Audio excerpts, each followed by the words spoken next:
சரவணபவாய நமக. எந்த பிரச்சனையா இருந்தாலும் முருகப்பெருமான மனசார நினைச்சு வழிபடும் பொழுது அந்த பிரச்சனைகள் காணாம போய்விடும்.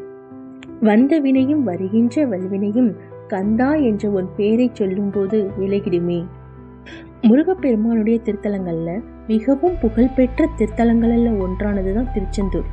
அஷ்டி விரதமே திருச்செந்தூர்ல தான் தோன்றுச்சு அப்படின்னு புராணங்கள்ல சொல்றாங்க.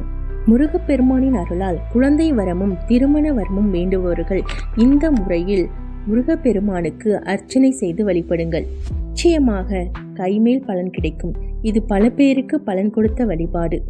திரிசதி அர்ச்சனை, அதாவது முருகப்பெருமானுக்கு செய்யப்படும் அர்ச்சனைகள்ல மிகவும் சக்தி வாய்ந்த அர்ச்சனை தான் திரிசதி அர்ச்சனை. முருகப்பெருமானுக்கு 300 அஷ்டோத்திரங்கள் படித்து செய்யப்படுவது தான் திரிசதி அர்ச்சனை. இந்த அர்ச்சனையானது செவ்வரளிப்பூ, வெள்ளை அரளிப்பூ, மல்லிகைப்பூ, மறிக்கொழுந்து, செம்பகப்பூ ஆகிய 5 மலர்களை கொண்டு முருகப்பெருமானுக்கு அர்ச்சனை செய்யப்படுகிறது.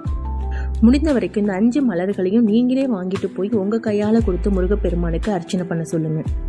திருச்செந்தூர் சென்று இந்த அர்ச்சனையை நீங்கள் செய்கிறது ரொம்ப நல்லது.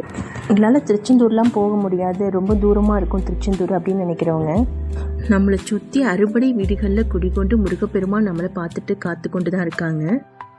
நீங்கள் இருக்க இடத்துலேருந்து இந்த அறுபடை வீடுகளில் எது உங்கள் இடத்துக்கு கிட்ட இருக்கோ அந்த திருத்தலத்துக்கு சென்று இந்த அர்ச்சனையை பண்ணுங்க. 300 அஷ்டோத்திரம் படித்து அர்ச்சனை செய்ய முடியலனாலும் நீங்கள் இந்த 5 வகையான மலர்களை வாங்கி கொடுத்தாது முருகப்பெருமானுக்கு அர்ச்சனை பண்ண சொல்லுங்கள். முருகப்பெருமானின் அருளால் குழந்தை வரமும் திருமண வரமும் வேண்டுபவர்களுக்கு கூடிய சீக்கிரத்தில் முருகப்பெருமான் உங்களுடைய பிரார்த்தனையை நிறைவேற்றுவாங்க. நானும் முருகப்பெருமானிடம் வணங்கி வேண்டிக் கொள்கிறேன்.